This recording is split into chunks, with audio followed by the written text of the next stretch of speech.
Alors les travaux sur une commune, il y a un autre gros morceau, c'est la voirie. La voirie et tous les équipements qui tournent autour de la voirie.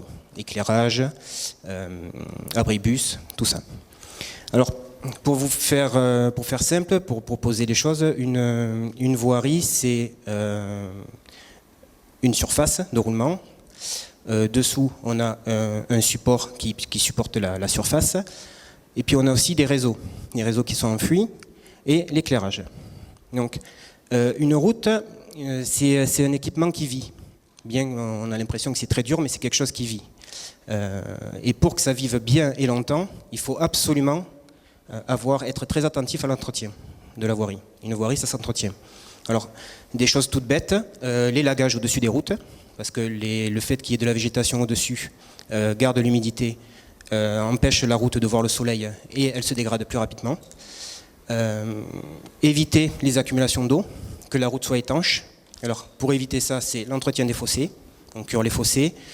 Sur le bord des routes, on peut faire du pelage, c'est-à-dire enlever une bande d'herbe qui permet à l'eau de s'écouler et de se drainer. Quand il y a des fissures, il ne faut pas traîner pour faire du pontage de fissures, pour éviter qu'il y ait des infiltrations d'eau, le gel qui vienne casser la route. Et quand on a fait tout cela, si malgré tout on arrive à avoir des nids de poules, un nid de poule, y mettre des rustines, ça ne tient pas longtemps. Il faut venir traiter le nid de poule, c'est-à-dire qu'il faut venir creuser, il faut poser un drain dessous, et après on peut poser la rustine dessus. Sur la commune, nous avons les compétences et le personnel pour faire cela. Les employés communaux savent le faire. Donc il n'y a pas de raison qu'on n'ait pas des routes et de la voirie qui soient bien entretenues. Une fois qu'on a dit ça, Marsac a une particularité, c'est qu'on est une commune où il y a beaucoup de gens qui passent, qui sont de passage. Nos routes ne sont pas utilisées que par nous. Il y a un trafic qui se fait d'ouest en est. Ce trafic, on ne pourra pas l'éviter. On est dans une dimension où, c'est peut-être un petit peu français, où là, on met des chicanes, on met des écluses. Donc en fait, on essaye de contraindre les gens. Et même si on les contraint, malgré tout, ils ont besoin de circuler. Donc ils circulent. Donc pour éviter les contraintes, ils vont passer sur d'autres routes, ils vont passer ailleurs. Mais au final, ils vont continuer à rouler. Donc pour ça, ce qu'on fera, c'est qu'on va prendre de la hauteur, et puis on va regarder ce qui se passe sur la commune, et à ce moment-là, on va faire un plan de circulation communale. Et il faut absolument qu'on arrive à, soit auprès du Grand Périgueux, à obtenir...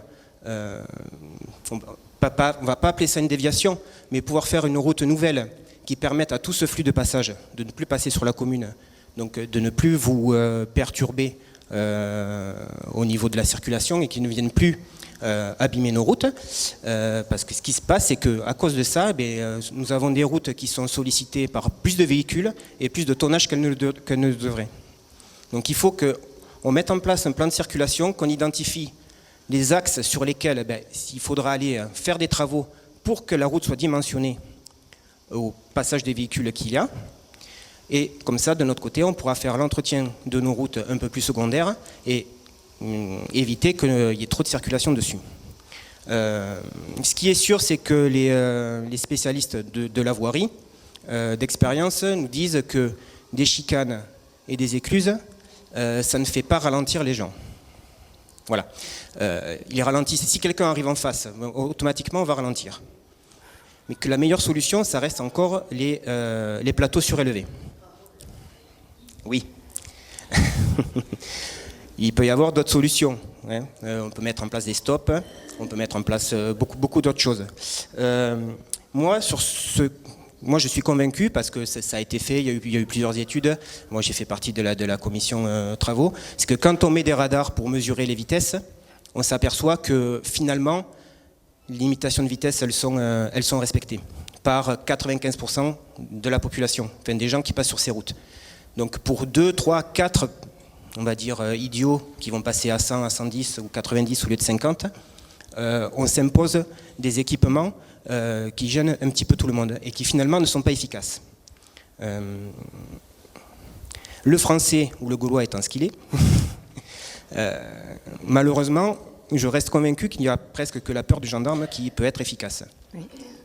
Donc est-ce qu'il faudra à un moment donné voir avec le commissariat. Si de temps en temps, il y a quelques contrôles de vitesse, est-ce que ça ne va pas plutôt être dissuasif que de mettre en place des équipements qui finalement contraignent tout le monde pour quelques personnes qui ne sont pas respectueuses du code de la route.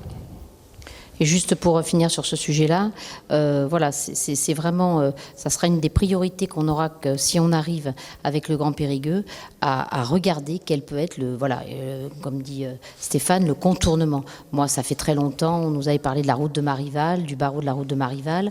Là, les derniers projets qui étaient en cours, c'était du côté de après Fromarsac, donc suivre de Razac la ligne sous la ligne haute tension.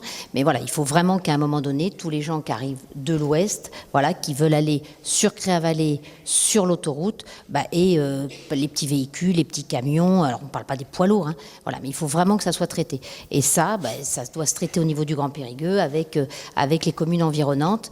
C'est vraiment pour nous une priorité, quoi. Je veux dire, Et quand on saura ce qui a été décidé, à ce moment-là, comme dit Stéphane, on redimensionnera les routes de la commune pour les ajuster et les entretenir avec justement le flux normal qu'elles auront. Pour l'instant, on a plein d'endroits, on a un flux anormal de véhicules qui ne font que passer, quoi. Voilà. Oui. Et pour ajouter quelque chose, c'est qu'il faut penser aussi, en mettant des écluses et des chicanes, on est sur une commune qui est malgré tout assez dynamique au niveau construction. Et il y a un moment donné, il faut que les engins puissent passer. Si un jour vous voulez faire une piscine, je ne sais pas ce que vous choisirez comme solution, mais il faut amener la coque ou autre chose. Donc on ne peut pas empêcher la circulation. Ce qu'il y a, c'est qu'il faut la penser, il faut la réfléchir, et ça on le fera. Quand on mettra en place cette réflexion, on viendra vers vous. Ça va, je vais en passant la parole à Isabelle en parlant des référents de quartier qui vont être importants pour ça. On ira au Grand Périgueux, on en parlera aussi aux entreprises parce que malgré tout les entreprises aussi, elles utilisent ces routes et elles ont besoin de les utiliser et pour qu'on arrive enfin à avoir à Marsac une situation normale au niveau de la voirie. Voilà. Mais je vous remercie.